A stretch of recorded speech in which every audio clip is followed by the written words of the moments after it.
Bismillahirrahmanirrahim. Assalamualaikum warahmatullahi wabarakatuh.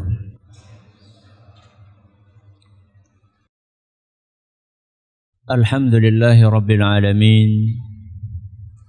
Wabihi nasta'inu ala umuri dunya waddin. Wa sallallahu ala nabiyyina Muhammadin wa ala alihi wa sahbihi ajma'in. Amma ba'd. Kita panjatkan puja dan puji syukur kehadirat Allah Tabaraka wa Ta'ala. Pada kesempatan malam yang berbahagia kali ini, kita kembali diberi kekuatan, kesehatan, hidayah serta taufik dari Allah Jalla wa Ala, sehingga kita bisa kembali menghadiri pengajian rutin tafsir kita ini di Masjid Agung Darussalam Purbalingga.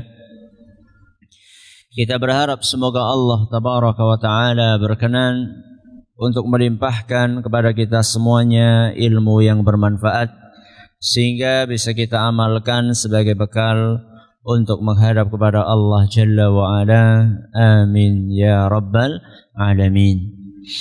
Salawat dan salam semoga senantiasa tercurahkan kepada junjungan kita Nabi besar Muhammad sallallahu alaihi wasallam, kepada para sahabatnya, keluarganya, dan umatnya yang setia mengikuti tuntunannya hingga hari akhir nanti.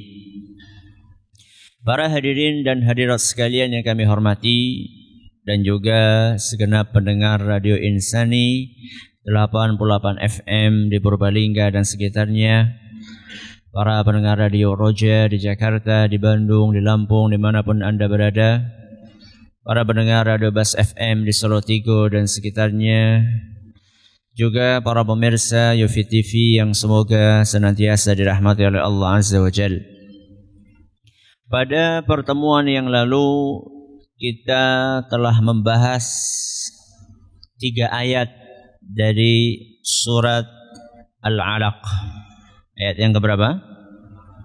Ke-6, ke-7 dan ke-8, yang bunyinya kalla innal insana layatgha. Ini ayat yang keberapa?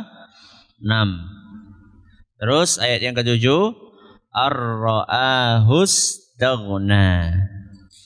Ayat yang ke-8, inna ila rabbikar ruj'a.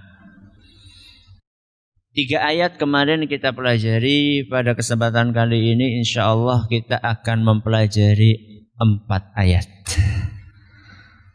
yaitu ayat yang ke-9 sampai 4 ayat ke-12, 9, 10, 11, 12. Kok borongan Ustaz? Karena satu paket pembahasan. Makanya kita gabungkan jadi 1. Sebelumnya di ayat yang ke-6 Allah mengatakan kalla innal insana layatgha. Sungguh benar-benar manusia itu suka melampaui batas. Ini salah satu sifat buruk dasar yang dimiliki oleh manusia, suka melampaui batas. Kemarin disebutkan salah satu pemicunya adalah ar-ra'ahustaghna, karena dia melihat dirinya itu serba cukup. Pada malam hari ini kita akan membahas salah satu di antara potret manusia melampaui batas. Di antara bentuk melampaui batas yang sering dilakukan oleh manusia, sebagian dari mereka bukan hanya tidak mau melakukan kebajikan, tapi juga menghalangi orang lain untuk melakukan kebajikan. Ini salah satu potret melampaui batas. Bukan hanya dirinya yang tidak mau melakukan kebajikan, bahkan dia juga menghalangi orang lain untuk melakukan kebajikan. Allah sebutkan di dalam firman-Nya, ara'aital ladzi yanha. Wahai Muhammad, tahukah engkau ada orang yang suka menghalangi? Ara'aital ladzi yanha. Tahukah engkau wahai Muhammad, ada orang kafir yang suka menghalangi. Menghalangi apa? Abdan idza shalla. Menghalangi orang lain untuk menjalankan sholat. Jadi kebajikan yang dihalang-halangi apa? Sholat. Berarti di sini ada yang menghalangi dan ada yang dihalangi. Berarti ada subjek, ada objek. Subjek adalah orang yang menghalangi, objek adalah orang yang dihalangi. Siapakah yang menghalangi dan siapa yang dihalangi? Kata sebagian ulama, tidak ada perbedaan di antara para ahli tafsir bahwa yang dimaksud dengan subjek di dalam ayat ini yang menghalangi, dia adalah seorang yang terkenal dengan julukan Abu Jahal. Ini subjeknya. Orang yang menghalangi ini namanya Abu Jahal. Julukannya Abu Jahal. Berarti tinggal siapa yang belum kita ketahui? Objeknya. Yang dihalangi. Siapa yang dihalangi? Nabi kita Muhammad sallallahu alaihi wasallam. Kata Al-Qasimi, hampir-hampir tidak ada perbedaan pendapat di antara para ulama bahwa yang dimaksud dengan yang menghalangi dan yang dihalangi adalah Abu Jahal dan Nabi kita Muhammad sallallahu alaihi wasallam. Mengapa tidak ada perbedaan? Karena ada hadis yang sahih yang menjelaskan asbab nuzul ayat-ayat ini yang bercerita tentang kisahnya Abu Jahal yang pengen nginjek kepalanya Nabi Muhammad sallallahu alaihi wasallam. Kisah itu disebutkan di dalam Sahih Muslim, antara lain dituturkan oleh salah seorang sahabat yang bernama Abu Hurairah radhiyallahu anhu. Kata Abu Hurairah, pada suatu hari Abu Jahal berkata, "Hal yu'affiru Muhammadun wajhahu baina adhhurikum?" Apakah Muhammad lagi-lagi melumuri wajahnya dengan tanah di hadapan kalian? Maksudnya apa itu melumuri wajah? Sujud, subhanallah ya. Sujud dikatakan melumuri, mengotori muka dengan tanah. Subhanallah. Ini bahasanya Abu Jahal. Hati-hati ini ya. Orang yang suka ngolok-ngolok orang sholat jengkang-jengking. Hati-hati. Itu ada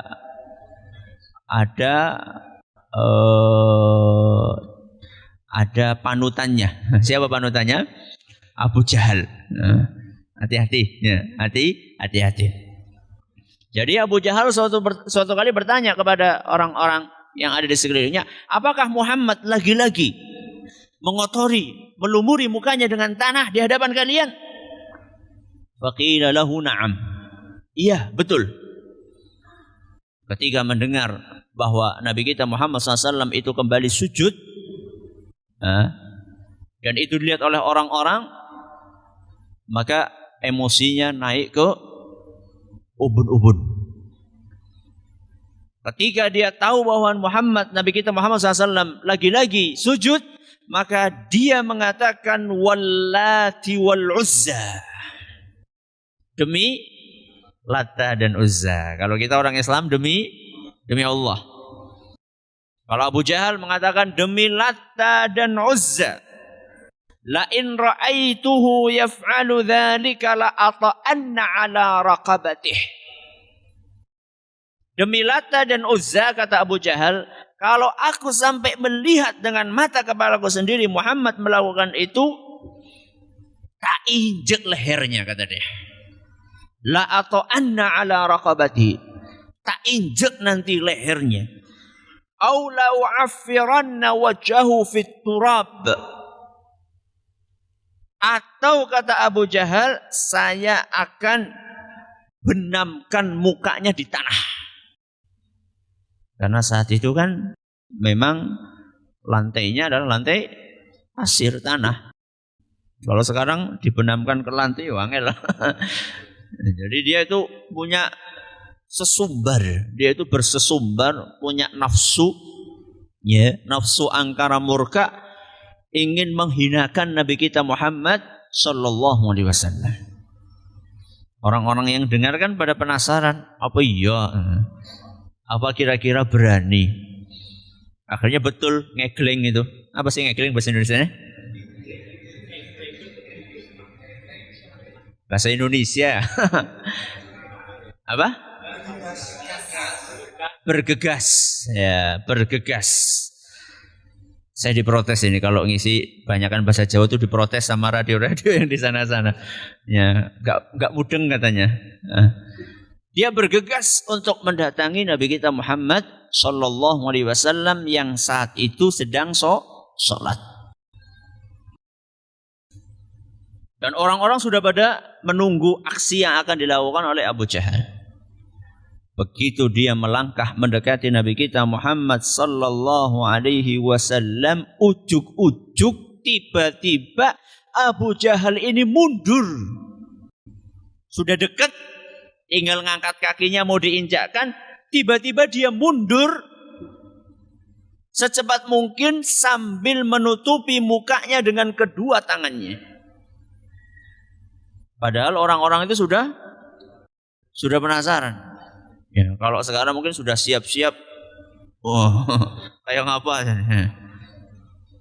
Untung belum ada selfie saat itu ya. Jadi saat itu orang-orang sudah pada siap-siap mau ngelihat bagaimana aksinya. Si Abu Jahal ini ternyata begitu dia akan menginjakkan langsung mundur dia. Gak jadi dia menginjak Nabi kita Muhammad sallallahu alaihi wasallam. Faqila lahu, maka dia ditanya, "Malak?" Loh, kenapa? Kok mundur? Kata Abu Jahal, inna baini wa bainahu la khandaqan min narin wa haulan wa ajnihah. Tadi ketika saya mendekat, tiba-tiba di hadapan saya ada sebuah parit. Ada sebuah parit yang isinya api yang menyala-nyala begitu mengerikan. Dan di hadapan saya ada sayap-sayap. Padahal orang-orang enggak pada lihat. Ya. Yang lihat cuma Abu Jahal. Buktinya yang lain pada enggak lihat, mereka tanya. Ya. Mereka tanya sama Abu Jahal. Loh, ngapain kamu mundur tadi? Bukannya kamu tadi sudah sesumbar mau menginjak Muhammad. Kenapa kamu mundur? Maka Abu Jahal pun mengatakan, tadi ketika saya akan menginjak, tiba-tiba di depan saya ada parit yang isinya api, yang menyala-nyala, mengerikan, dan saya melihat sayap-sayap besar. Kemudian setelah selesai sholat, Nabi kita Muhammad sallallahu alaihi wasallam berkata, "Laudana minni." Kata Nabi kita sallallahu alaihi wasallam, andaikan Abu Jahal tadi mendekat lagi, kalau bahasa kita mungkin selangkah lagi, kata Nabi SAW, lakhtatafathul malaikatu udwan. Niscaya malaikat akan mencabut tubuhnya Abu Jahal anggota per anggota. Jadi cabut di tangan di situ, tuing. Baru gue apa maning? Ya jangan kepalanya langsung mati nanti. Tangannya dulu, mungkin kakinya dulu. Habis itu kepalanya, satu persatu anggota tubuhnya akan dicabuti sama malaikat.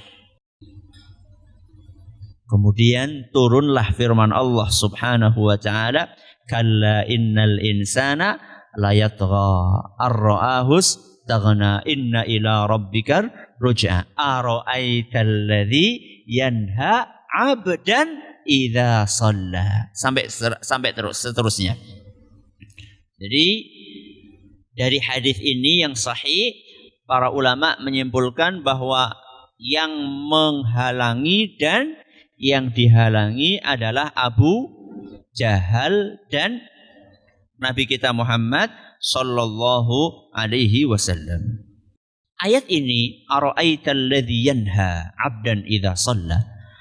Kata para ulama, susunannya, ungkapannya dalam bahasa Arab itu ungkapan keheranan. Atau istilahnya sighatut ta'ajjub. Jadi ara'aita ini adalah sebuah ungkapan keheranan. Jadi heran kok ada orang ngelarang orang lain sholat gitu loh. Keheranan itu sebabnya sekurang-kurangnya ada 3. Sebagaimana disebutkan oleh Ar-Razi dan yang lainnya. Jadi kenapa kok di sini pakai ungkapan keheranan? Yang pertama, sebabnya kenapa kok orang-orang pada heran, merasa aneh, ya. Yang pertama, karena yang menghalang itu adalah Abu Jahal.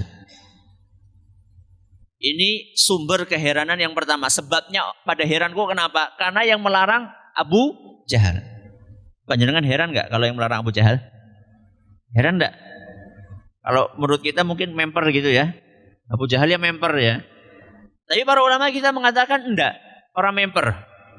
Kenapa? Sebab yang pertama adalah karena Abu Jahal adalah orang yang pernah didoakan oleh siapa? Nabi kita Muhammad sallallahu alaihi wasallam supaya mendapat hidayah. Di dalam Sunan Tirmidzi dan dinyatakan sahih oleh Syekh Al-Albani, Nabi kita sallallahu alaihi wasallam pernah berdoa, Allahumma a'izzal islama bi ahabbi hadzaini ar-rajulaini ilaik. Nabi kita SAW pernah berdoa, ya Allah, kokohkanlah, menangkanlah Islam, kuatkanlah Islam dengan salah satu di antara 2 orang yang lebih engkau cintai ya Allah. Jadi Nabi pernah berdoa kepada Allah, ya Allah, karena saat itu kan kondisi kaum muslimin sedang tertindas. Ya, mereka tidak berani. Makanya awal-awal dakwah itulah dakwah secara sembunyi-sembunyi. Karena kalau mereka terang-terangan nanti mereka akan disiksa. Dan contohnya banyak, bahkan sampai meninggal dunia.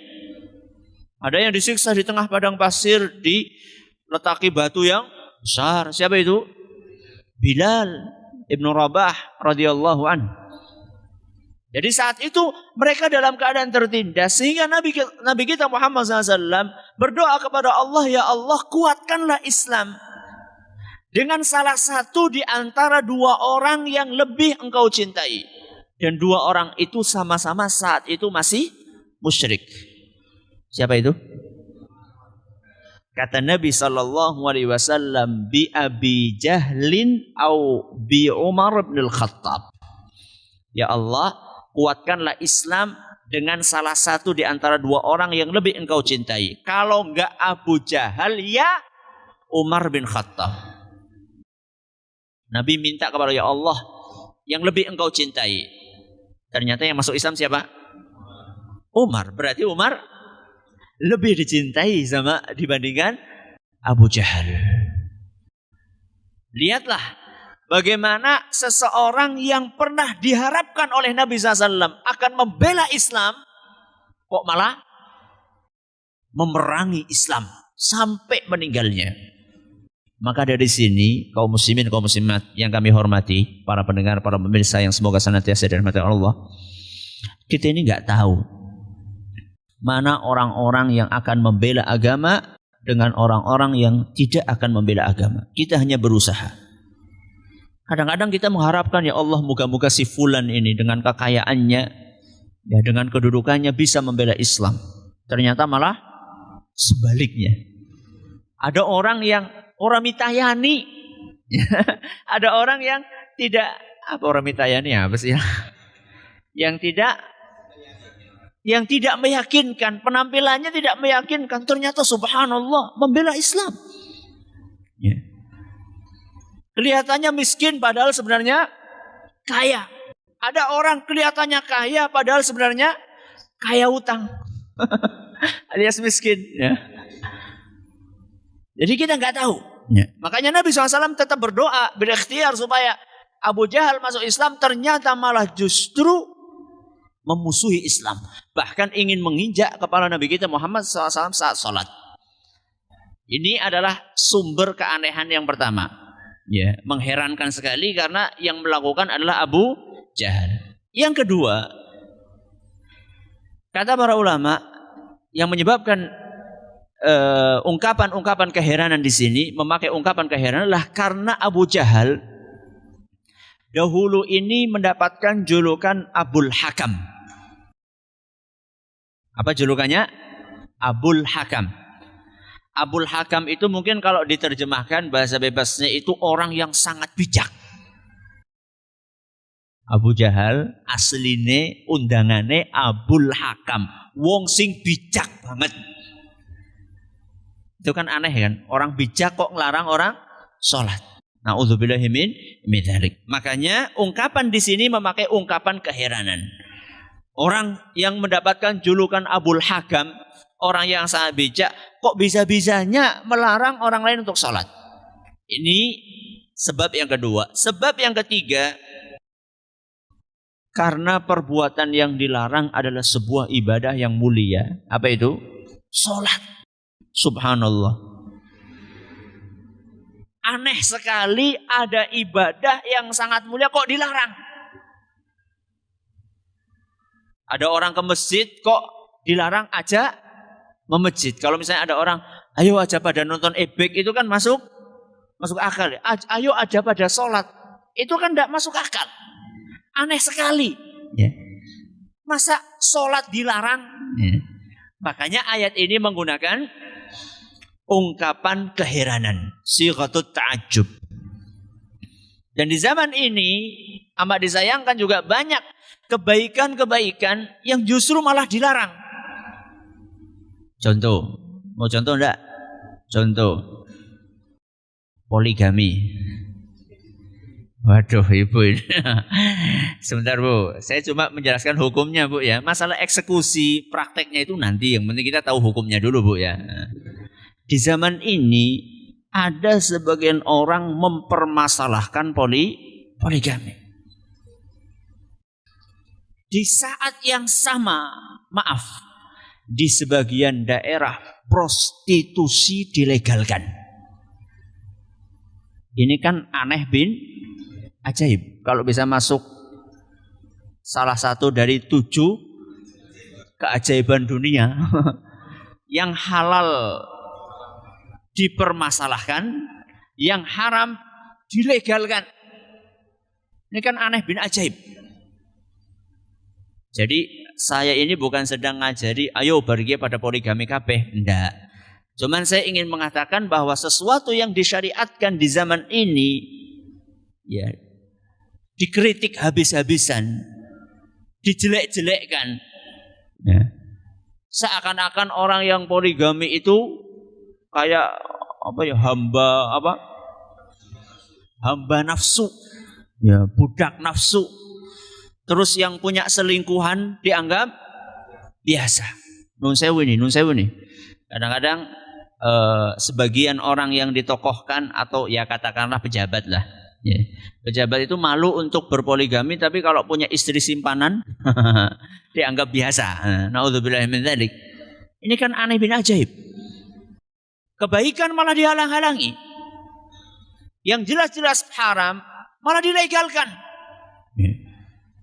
Ini contoh yang lainnya. Masih seputar wanita.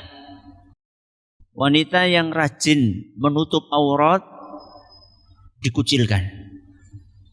Ya, ada wanita pakai baju yang syar'i ya pakai hijab yang syar'i, jilbabnya besar gitu, dijelek-jelekan. Wah, anak layangan lewat. Nah, karena ketika berjalan kan memang jilbabnya gede, jadi kayak berkibar-kibar gitu ya.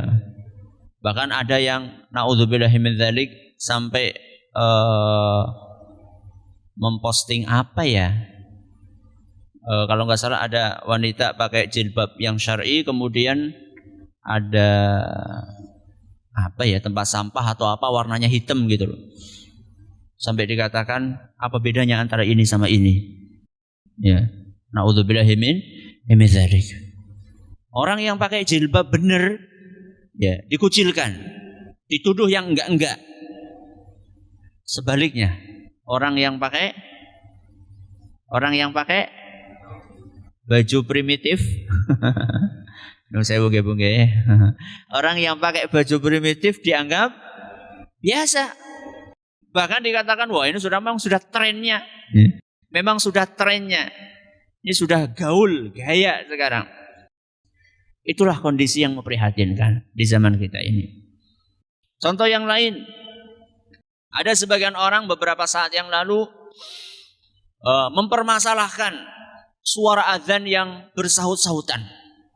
Katanya bikin apa? Pusing, berbegi katanya. Sehingga ada usul azannya itu diapakan? Dipusatkan misalnya ya.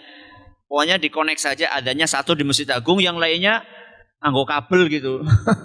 Jadi sekali azan langsung satu yang azan bisa kedengaran semuanya biar enggak ganggu. Tapi kalau ada orang barang gawe soundnya sampai naudzubillah min dzalik, kadang-kadang saya tuh heran ya.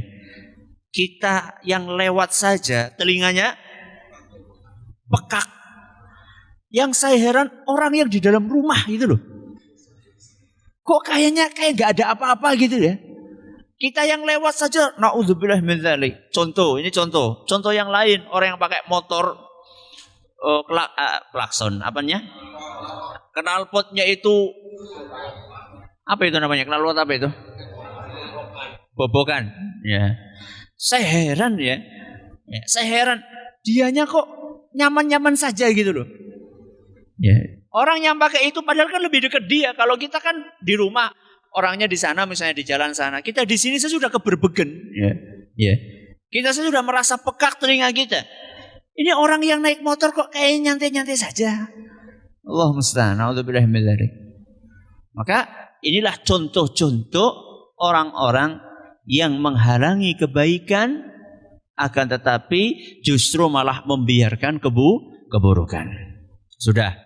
Ara'aital ladzi yanha 'abdan idza shalla. Ini ayat yang keberapa? 9 dan 10. Di ayat yang 11 dan 12 Allah Subhanahu wa taala memberi peringatan. Memberi peringatan kepada orang yang menghalangi kebaikan. Dan peringatan yang disampaikan oleh Allah Subhanahu wa taala ada tahapan-tahapannya. Kata Imam Ibnu Katsir, tahapan yang pertama adalah dengan nasihat yang baik. Alias mengingatkan dengan cara yang lemah lembut. Ini pelajaran ini, ya, pelajaran buat kita semuanya. Kadang-kadang kita ini kurang pinter membungkus kebaikan. Yang disampaikan baik tapi bungkusnya jelek. Akhirnya ditolak karena cara menyampaikannya yang jelek. Makanya dari sini Imam Ibnu Katsir menyimpulkan bahwa Allah Subhanahu wa taala mengawali peringatannya kepada orang-orang yang menghalangi salat dengan cara yang baik. Nanti kita akan jelaskan bagaimana cara yang baik. Ini perlu kita tegaskan di sini karena ternyata di zaman kita ini tidak sedikit orang-orang yang lebih suka untuk bersikap kasar dibandingkan bersikap lembut. Tokoh kafir tingkat dunia yang sangat kafir siapa? Fir'aun. Nabi yang diutus untuk mendakwahi Fir'aun namanya siapa? Tok. Nabi Musa dan Nabi Harun. Mari kita cermati bagaimana pesannya Allah kepada Nabi Musa dan Nabi Harun ketika beliau berdua diutus untuk mendakwahi Fir'aun. Sebelum saya sampaikan, saya pengen tanya, Allah tahu nggak kalau Fir'aun itu bakalan mati kafir? Tahu nggak? Ya tahulah, kalau nggak tahu ya bukan Allah namanya. Ya. Segala sesuatu yang ada di muka bumi itu sudah diketahui sama Allah Subhanahu wa taala. Ketika Allah mengutus Nabi Musa dan Nabi Harun untuk mendakwahi Fir'aun, Allah tahu bahwa Fir'aun ini nggak bakalan beriman. Sudah tahu Allah itu. Tapi lihat, apa pesannya Allah Subhanahu wa taala? Kata Allah Azza wa Jalla, "Faqula lahu qawlan layyina." Wahai Musa dan Harun, sampaikanlah nasihat kepada Fir'aun dengan cara yang lembut. Subhanallah. Padahal suruh dakwai siapa? Fir'aun. Fir'aun yang memproklamirkan dirinya bahwa dia adalah merupakan Tuhan yang paling tinggi. Kata dia, "Ana rabbukumul a'la." Aku adalah Tuhan kalian yang paling tinggi. Sampai pesan kepada menterinya. Siapa namanya? Haman. Fir'aun pernah pesan sama Haman supaya bangun menara yang tinggi. Supaya apa? La'alli attali'u ila ilahi Musa. Kata Fir'aun, aku pengen ketemu sama Tuhannya Musa. Ya. Jadi kayak ngapa sih Tuhannya Musa, kenalan. Coba lihat, ini kan kufur kelas hiu, bukan kelas kakap. Ini kan kakap masih kecil. Kalau ada lebih besar kelas paus, ya. Mengatakan seperti itu dia. Jadi bangunkan buat saya istana, bangun buat saya menara yang tinggi sekali. Saya pengen naik ke atas, pengen ketemu sama Tuhannya Musa. Mana sih Tuhannya Musa itu? Ini kan kufur sekali gitu loh. Akan tetapi pesannya Allah Subhanahu wa taala kepada Nabi Musa dan Nabi Harun apa? Faqula lahu qawlan layyina. Sampaikan dakwah ini dengan cara yang lembut. Ini Allah sebutkan dalam Al-Quran surat Toha ayat 44. Dari perintahnya Allah kepada Nabi Musa dan Harun supaya menyampaikan dakwah dengan cara yang lembut kepada Fir'aun, Allah sebutkan dalam surat Toha ayat 44. Ada seorang khalifah yang terkenal, yaitu Harun Ar-Rasyid. Ya, seorang khalifah kaum muslimin yang terkenal sekali. Suatu hari Harun Ar-Rasyid sedang tawaf sekeliling Ka'bah. Tahu-tahu ada orang menemui Harun. Begitu ketemu sama Harun, orang itu langsung ngomong, "Harun." Mungkin kebangetan kan sama pemerintah kok manggil namanya gitu, sama penguasa. "Harun, sini." Dari awalnya sudah ambune wis apa? Sengak. Sudah enggak enak baunya itu. "Harun, sini. Aku pengen nasihati kamu, tapi aku pengen keras ngasih nasihat sama kamu." Jadi dari awal itu sudah mengatakan, aku ingin menyampaikan nasihat kepada kamu, tapi siap-siap ya, nasihatku keras, kasar. Apa kata Harun? Tidak mau. Harun langsung ngomong itu, nggak mau. Loh, kenapa kamu nggak mau? Kok kamu nggak mau dinasihati? Jawabannya pintar sekali. Karena kata Harun, kenapa saya nggak mau dengar? Karena aku ini gak lebih buruk dibandingkan Fir'aun. Dan kamu gak lebih soleh dibandingkan Musa. Apa alasannya? Aku ini gak lebih buruk, gak lebih jahat dibandingkan Fir'aun. Dan kamu juga gak lebih baik dibandingkan Musa. Lah Nabi Musa disuruh mendakwai Fir'aun yang lebih buruk daripada aku, disuruh menyampaikan dengan cara yang lembut. Loh aku kan gak lebih buruk, lebih jahat dibandingkan Fir'aun. Masa kamu gak mau bersikap lembut sama saya? Ini kan logika yang sangat apa? Yang sangat cerdas dari Harun ar-Rasyid. Makanya sangat memprihatinkan di zaman kita ini sebagian orang yang kalau kasih nasihat itu milih bahasa yang kasar. Padahal masih ada bahasa yang lembut, subhanallah. Masih banyak bahasa yang halus, tapi sengaja memilih bahasa yang kasar. Jadi targetnya itu bikin orang itu telinganya panas, itu targetnya. Nek orang nggo bahasa sing kasar gue orang marem. Seakan-akan itu enggak sah kalau enggak pakai bahasa yang kasar, subhanallah.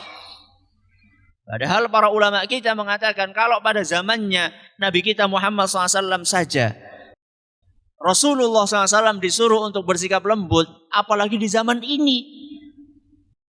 Kira-kira orang-orang di zaman ini sama para sahabat Nabi kira-kira lebih siap mana untuk menerima nasihat?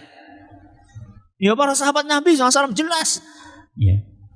Akan tetapi tetap Nabi SAW diperintahkan untuk bersikap lembut padahal yang dihadapi orang-orang sekaliber sahabat. Apalagi di zaman ini.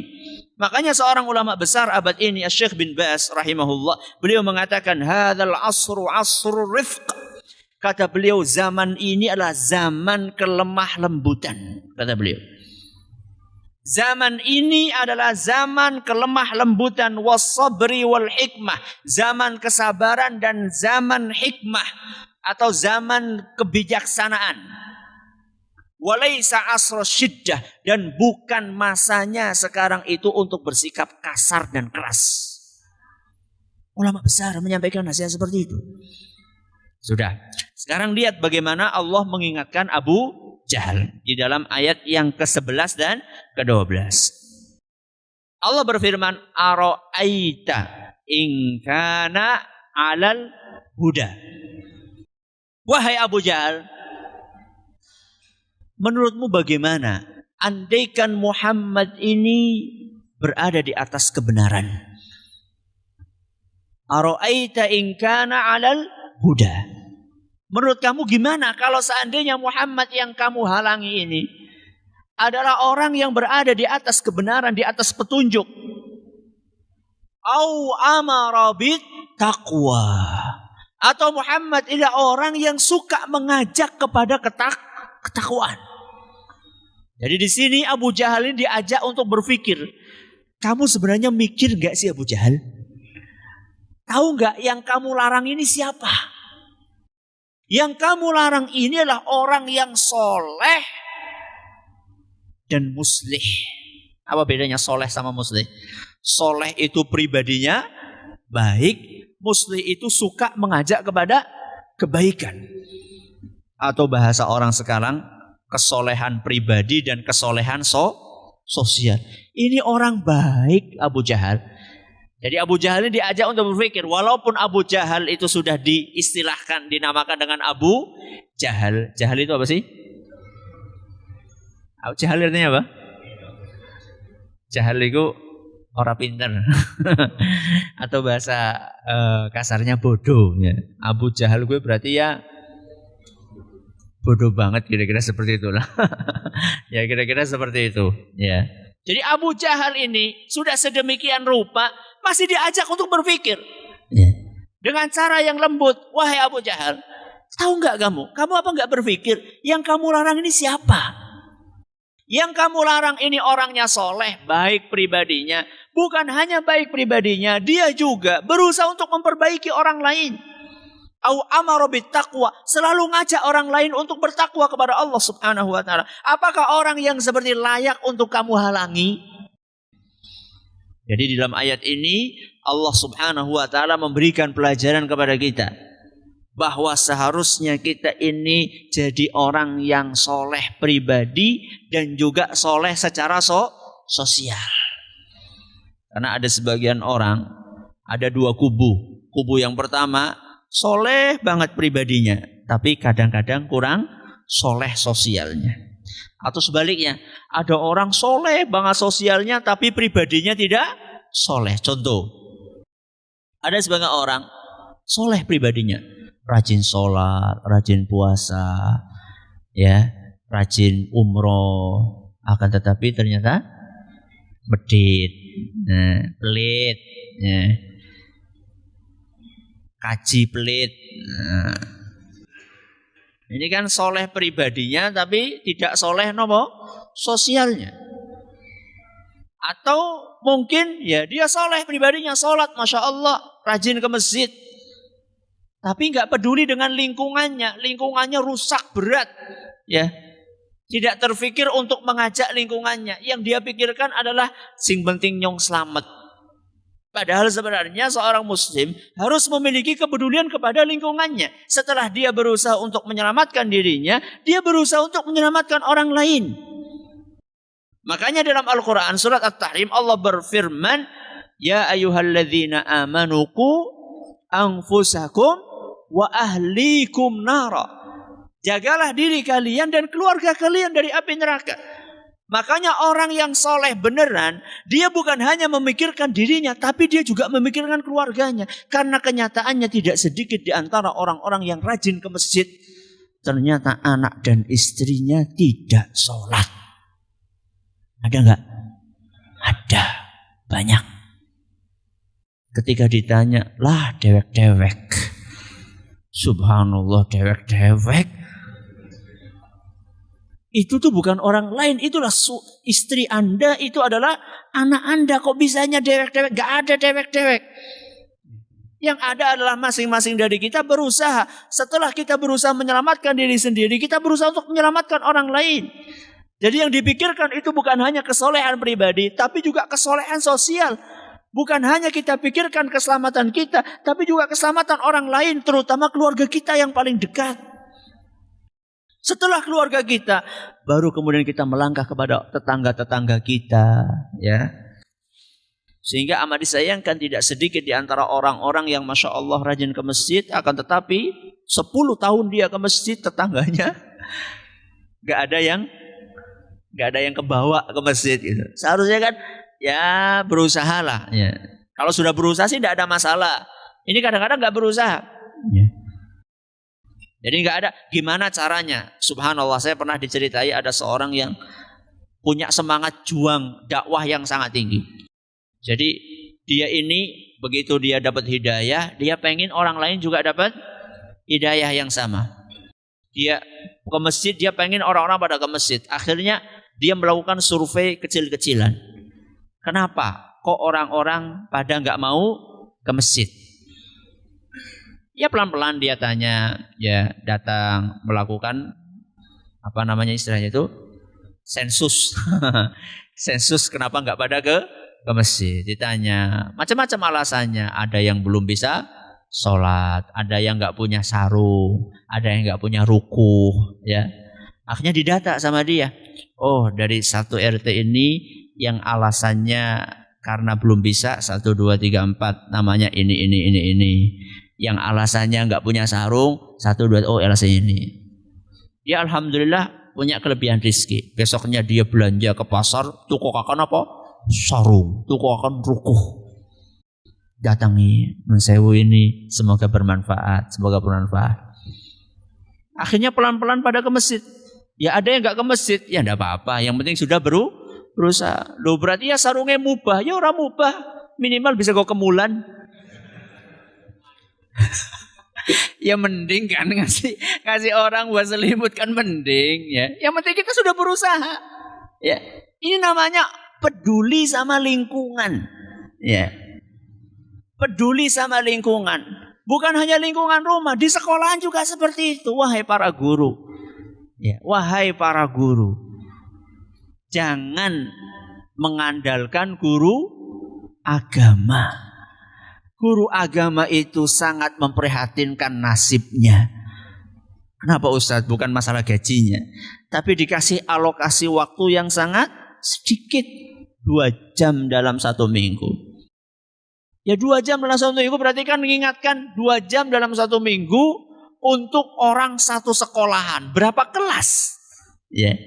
Coba seandainya masing-masing dari kita, guru matematika, guru bahasa Inggris, masa guru bahasa Inggris ngongkon sholat, salahnya ngendi?